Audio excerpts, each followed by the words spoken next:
경제 일타 강사 초빙해 놓고 2차 전지를 물어보는 것은 저를 다음부터 안티의 소굴로 이제 들어가는 것 같은데 전기차가 무거워요. 근데 이게 무거운 게 이제 어떤 일이 벌어지냐면 이 러시아워 시간에 우리 다리에 내연기관이 아니고 이전보다 1.5배 무거운 전기차가 질비하게 계속해서 정차되고 있다. 그럼 이 내진 설계 이런 것들이 다 바뀌어야 되지 않을까요? 그런 의미에서 보면 지금 이 전기차로 빠르게 바뀌는 것에 대한 장밋빛 전망이 조금은 바뀌어야 되지 않을까? 이 패러다임의 변화는 다양한 학습 효과와 시행착오가 있다.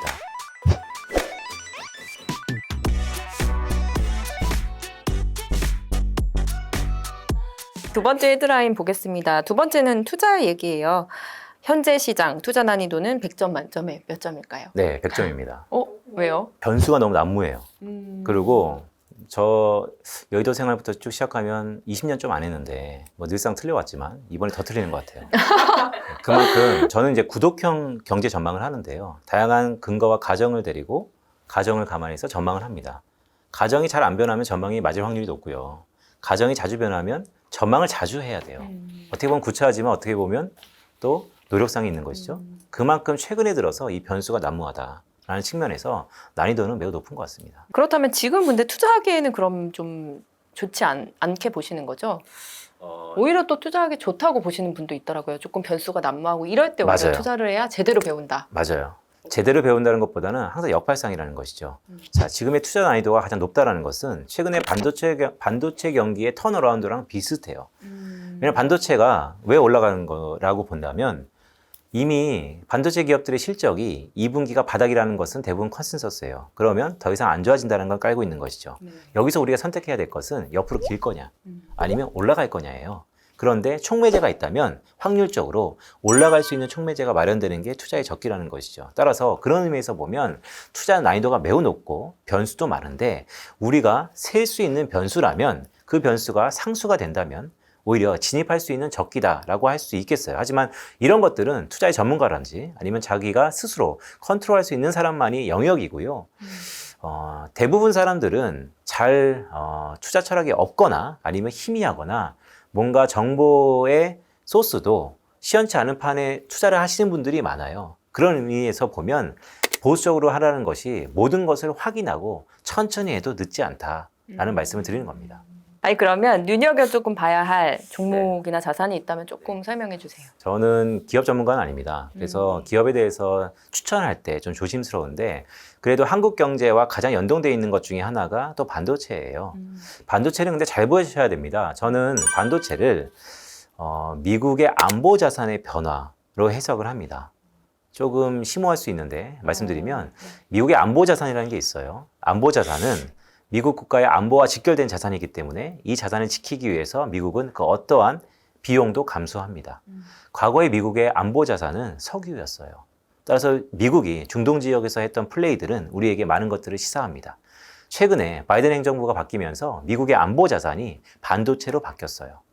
자, 그런데 미국의 안보 자산이 한 국가의 생존 자산으로 결부된다면 그것은 위기와 기회가 공존하는 것 같아요. 한국의 생존 자산은 반도체입니다.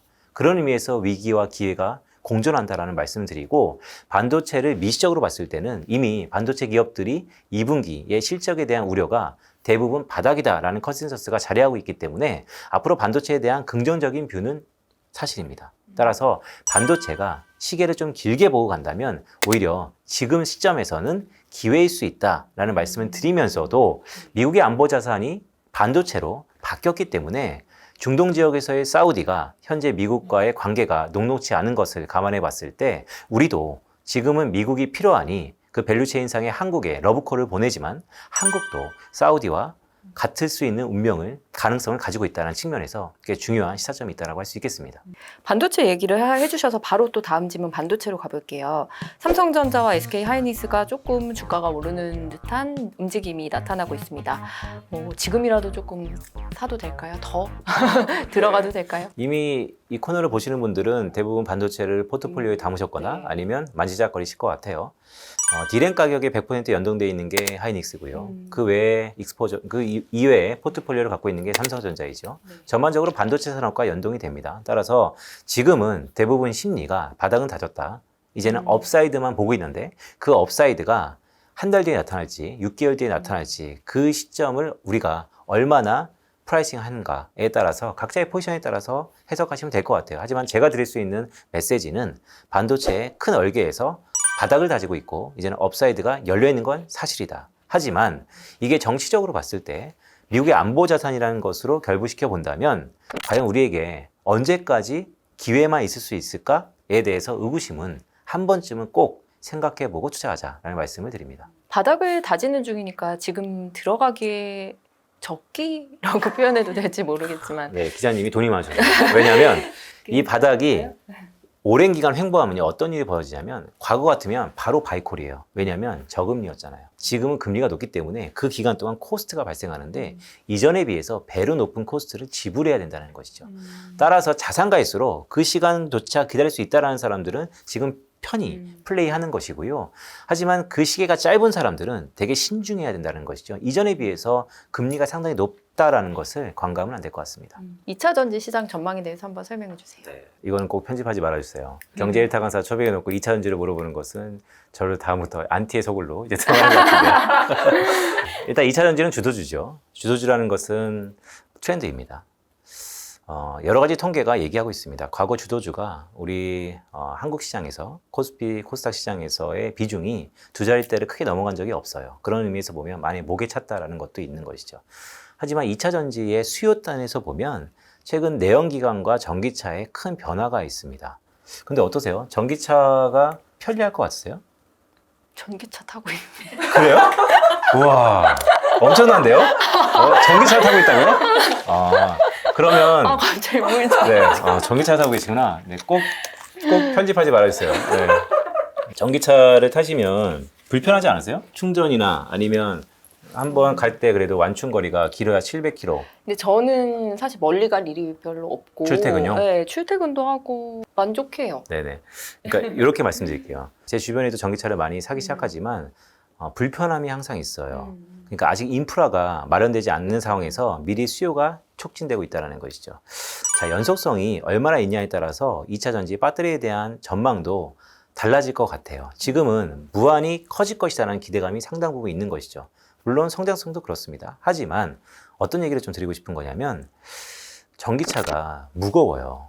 중량이 엄청 무겁다고요. 근데 이게 무거운 게 이제 어떤 일이 벌어지냐면 실생활에서 첫 번째, 기계식 주차장에 못 들어갑니다. 불편하죠. 두 번째는 지금 도로와 다리와 아스팔트의 내진 설계가 내연기관에 맞춰져 있어요. 그런데 모든 이 자동차가 전기차 보통 한 1.5배 무거우니까요. 그럼 생각을 한번 해보죠. 이 러시아워 시간에 우리 다리에 내연기관이 아니고 이전보다 1.5배 무거운 전기차가 질비하게 계속해서 정차되고 있다. 그럼 이 내진 설계 이런 것들이 다 바뀌어야 되지 않을까요? 단순히 충전기, 충전 요소를 떠나서 사회 전체적인 인프라가 바뀌어야 될 코스트가 필요한 것이죠. 그런 의미에서 보면 지금 이 전기차로 빠르게 바뀌는 것에 대한 장밋빛 전망이 조금은 바뀌어야 되지 않을까?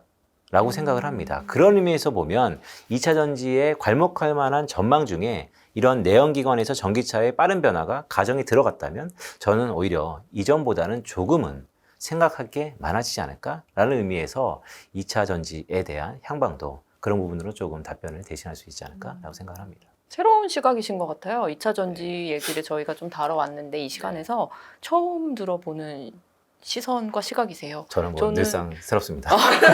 네, 한 번도 그렇게까지는 생각을 해본 적이 없는데 말씀하신 대로 뭐 다리나 이런 내진 설계가 현재 차량에 더 맞춰져 있다면 그런 부분을 고민을 해야 할 수도 있겠네요. 네, 왜냐면요. 이게 한국은 그렇다 하더라도 미국이라든지 중국을 가면 얘기가 또 달라져요. 당장 뭐 지진이 많이 나는 일본만 그렇죠. 해도 또 네, 모든 글로벌 기업의 인프라가 우리가 생각하는 것처럼 바로 차만 전기로 하면 갈 수 있는 것인가? 처음엔 그렇겠죠. 하지만 생각할 게 많다. 이 패러다임의 변화는 다양한 학습 효과와 시행착오가 있다. 물론 패스트 무버는 전기차십니다. 네.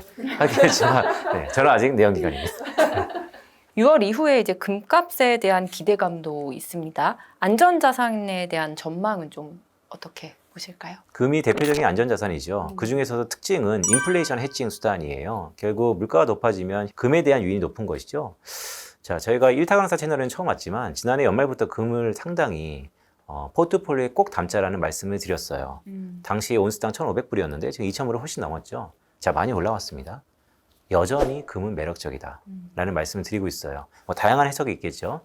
달러 패권에 대한 변화도 있을 수 있겠고, 또한 인플레이션 시대가 이제는 저금리 시대는 끝났다. 고금리는 아니더라도 적어도 중물가 중금리 시대가 도래한다는 측면에서 보면 금은 이전과 달리 상당히 유인이 높을 거다, 지속될 거다라고 보고 있습니다. 보통 이제 우리가 장기라 그러면 여의도에서는 한 1년을 보죠. 그래서 1년 동안의 시계를 놓고 봤을 때 금이 괜찮을 거냐라고 보면 저는 역으로 여쭤보고 싶어요. 인플레이션이요, 1년 동안 지금의 수준에서 크게 내려가지도 또한 크게 오르지도 않고 상당히 높은 수준에서 유지될 거다라는 의문과 아니면 불안감과 아니면 확신이 드는 분이라면 금을 사라 라는 말씀을 드리고요. 아니다, 이거는 해프닝이었다, 과거의 뉴노멀로 회귀할 거다 라고 생각하신다면 금은 포트폴리오에서 빼셔야 됩니다. 하지만 저는 오히려 지금의 이 국면이 레짐이 바뀌었다라고 보고 있기 때문에 상당히 금에 대한 유인이 지속될 것이다 라고 보고 있습니다. 금 외에 채권 투자에 대해서는 어떻게 생각하실까요? 부채한도 협상의 전후로 해서 우리가 흔히 선수라고 생각하는 전문가 집단이 미국의 국채 상당히 단기물에 수급에 있어서 포지션이 엄청나게 각축이 벌어졌습니다.